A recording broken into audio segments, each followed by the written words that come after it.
Maters, apa kabar? Pada video kali ini kita akan membahas tentang bangun ruang sisi datar. Langsung aja ya, seperti biasa, apa itu bangun ruang?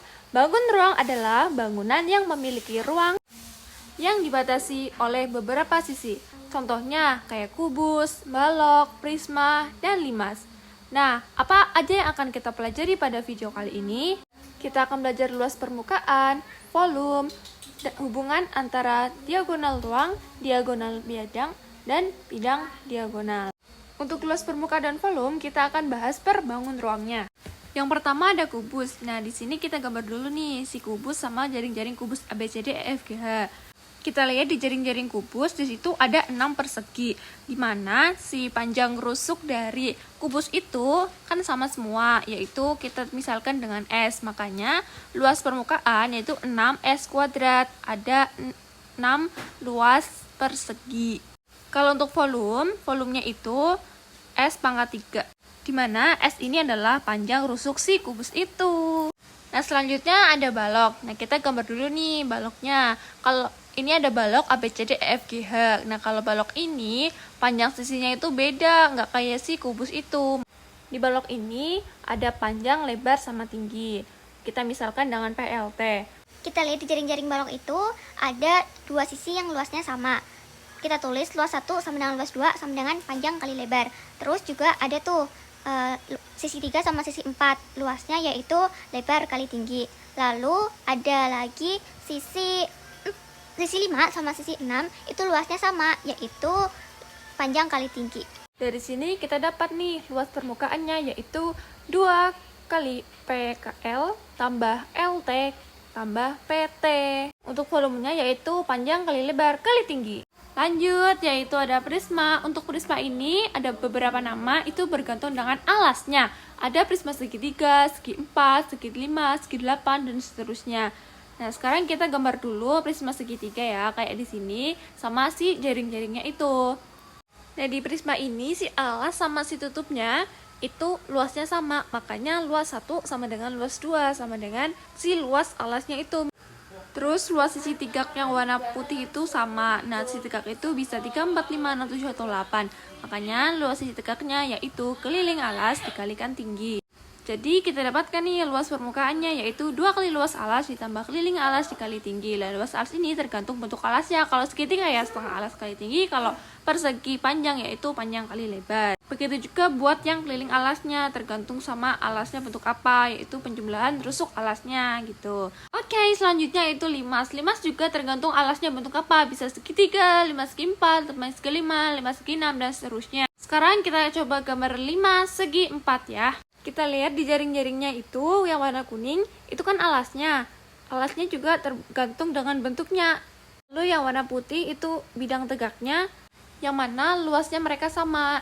Bisa aja nanti luas 2, 3, dan seterusnya sesuai jumlah sisi bidang alasnya. Jadi kita dapatkan luas permukaannya yaitu luas alas ditambah jumlah luas bidang tegaknya, dimana luas alas ini menyesuaikan dengan bentuk alasnya, misalkan persegi ya sisi kali sisi, segitiga ya setengah alas kali tinggi, dan bidang tegaknya itu pasti segitiga. Dan kita dapatkan nih volumenya yaitu sepertiga luas alas dikalikan tinggi.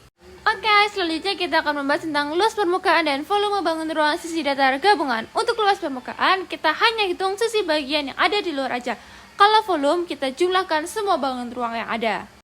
Nah, sekarang kita akan membahas tentang hubungan antara diagonal ruang, diagonal bidang, dan bidang diagonal. Pertama, ada diagonal bidang. Nah, contohnya adalah AC, EG, BG.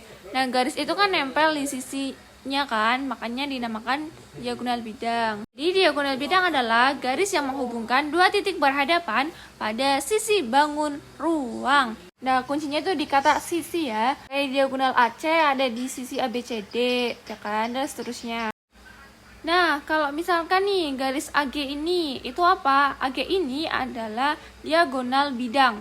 Contohnya ada juga HB, terus EC, dan seterusnya. Jadi, diagonal ruang adalah ruas garis yang menghubungkan dua titik sudut yang saling berhadapan pada suatu bangun ruang. Nah, lanjut tuh, sekarang ada apa tuh? Bidang BCHE. Nah, bidang BCHE, ADFG, ABGH, dan seterusnya itu merupakan bidang diagonal. Jadi, bidang diagonal adalah daerah yang dibatasi oleh dua buah diagonal bidang dan dua rusuk yang saling berhadapan dan membagi bangun ruang menjadi dua bagian. Oke, sekarang kita ke latihan soalnya. Di sini ada soal diketahui ada kawat panjangnya 6 meter. Nah, 6 meter ini kan sama aja 600 cm. Lalu diketahui ada balok ukurannya 13 kali 9 kali 8 cm. Nah, kerangka ini sama aja kayak jumlah rusuknya itu. Makanya kita hitung dulu nih panjang kerangka si balok ini berapa, yaitu 4 kali 4 yang ditambah lebar dikali tinggi, yaitu dapat 120 cm. Nah, kita sekarang hitung banyak kerangkanya nih. Banyak kerangkanya yaitu panjang kawat dibagi panjang kerangkanya, dapat 600 dibagi 120 sama dengan 5 buah. Jadi jumlah kerangka balok yang dapat dibuat yaitu 5 buah. Oke, di soal ini ditanyakan berapa luas permukaan dan volume dari gabungan bangun ruang di samping.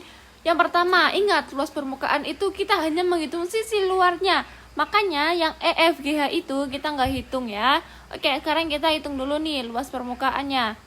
Nah, ada kubus tuh panjangnya 8 cm. Permukaan kubus kan 6S kuadrat. Karena di sini hanya 5 sisi yang dihitung, makanya 5S kuadrat. Kemudian kita tambahkan dengan 4 kali luas dari segitiga yang atas itu ya. Di gambar itu kita belum tahu berapa tinggi dari segitiga itu. Nah, sekarang kita coba gambar dulu tuh FGT ya. Dimana GT-nya 8. Lalu kalau alasnya dibagi 2 sama dengan 4 karena dia itu adalah segitiga sama kaki. Nah, kita dapat nih T pakai Pitagoras sama dengan akar 48. Oke, kita masukin aja S-nya sama A sama T-nya ke rumus dan kita hitung nih. Nah, akar 48 itu berapa? Akar 48 itu kan 16 kali 3 ya. 16 itu 4 kali 4. Makanya akar 48 sama dengan 4 akar 3. Nah, di sini kita dapat nih luas permukaannya itu 320 tambah 64 akar 3 meter persegi. Udah gitu aja, nggak usah diutak-atik lagi, nggak apa-apa. Selanjutnya kita hitung volumenya. Ingat kalau volume kita tinggal tambahkan aja volume dari masing-masing bangun ruang. List itu kan ada kubus sama limas, makanya kita hitung dulu nih volume kubus berapa sama volume limasnya berapa. Nah, volume kubusnya S/3 dan volume limasnya 1/3 luas alas kali tinggi. Nah, kita belum tahu berapa tinggi dari si limas itu, makanya kita hitung dulu nih. Nah, kita baru tahu panjang OT sama si PO. Nah, sekarang kita pakai Pitagoras, cari PT sama dengan dapat akar 32. Nah, lalu kita hitung seperti biasa. Oh ya, tadi akar 32 kan 4 kali 4 kali 2, makanya akar 32 sama dengan 4 akar 2. Terus kita hitung, kita dapatkan volume gabungannya yaitu 512 ditambah berapa tuh? 256/3 akar 2 meter pangkat 3. Yeay. Oke, soal selanjutnya di sini ada prisma tegak, alasnya itu segitiga, panjangnya 3, 4, 5. Ingat nggak itu apa? Iya, benar banget, itu adalah triple Pitagoras, yang berarti alasnya adalah 3 dan tinggi si alasnya itu 4 cm. Kayak di gambar itu ya. Udah deh, sekarang kita bisa hitung volumenya langsung dengan luas alas kali tinggi. Luas alasnya itu setengah kali alas kali tinggi rumus si segitiga, terus kali tingginya si prisma itu. Terus dihitung kayak biasa, dapatlah volumenya 36 cm pangkat 3. Oke, soal selanjutnya di sini ada kubus A, B, C, D, E, F, G, H kayak di gambar. Nah, rusuknya itu 2 satuan ya. Lalu pada bidang B, C, F, G ada titik O yang merupakan perpotongan dari diagonal bidang. Nah, itu ya O-nya ada di tengah-tengahnya itu. Nah, terus yang ditanyakan itu jarak dari titik O ke bidang B, C, E, H kayak di gambar tuh. Nah, jarak terdekatnya yaitu jarak O ke itu tuh ke S ya. OS itu jaraknya. Nah, kita tahu nih PQ sama dengan BE sama dengan CH. Dia adalah diagonal sisi. Terus kalau BE itu kan sisi miring dari segitiga siku-siku ABE. Makanya dapat BE sama dengan 2 akar 2. Nah, lalu PQ itu sama dengan CH sama dengan BE sama dengan yaitu 2 akar 2. Nah, lalu QS, mana nih QS? QS ini setengah dari PQ. Tadi PQ-nya 2 akar 2, makanya QS sama dengan akar 2. Terus, kalau OQ ini kan setengah dari BF. Kenapa? Kita gambar nih, BCGF. Nah, O kan di pertengahan itu, lalu Q itu lurus kan sama O. Kalau digambar itu sama tuh, lihat tuh, kelihatan tuh kalau OQ sama dengan setengah BF. Nah, setengah kali BF-nya tadi 2, makanya OQ sama dengan 1. Nah, sekarang kita cari OS nih. OS ini setengah dari AB. Kenapa? Kita coba gambar nih ya. Di sini ada persegi panjang. Nah, O-nya kan pertengahan. Lalu ada S juga di tengah. Terus ada BA. Nah, ya udah, OS ini adalah setengah dari si AB. Makanya dapat OS nih sama dengan 1. Di situ kan ada segitiga OSQ ya.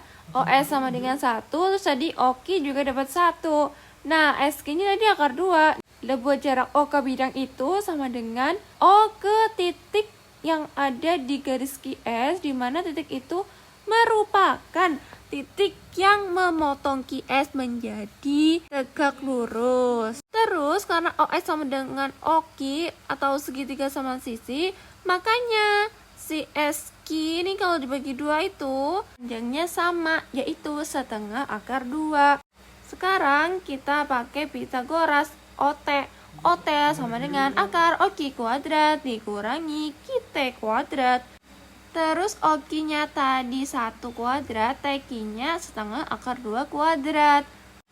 Terus 1 kuadrat 1, lalu 1/4 kali 2. Makanya dapat OT sama dengan akar setengah itu sama aja setengah akar 2. Jadi jawabannya adalah D. Oke, terima kasih Bermater dan sudah menyimak sampai akhir. Jangan lupa bantu like, komen, sama kritik sarannya. Dan yang terpenting itu di-share nih ke teman-teman kalian supaya bisa belajar bareng di Bermat ini. See you ya di video selanjutnya. Bye-bye. Semangat Bermaters!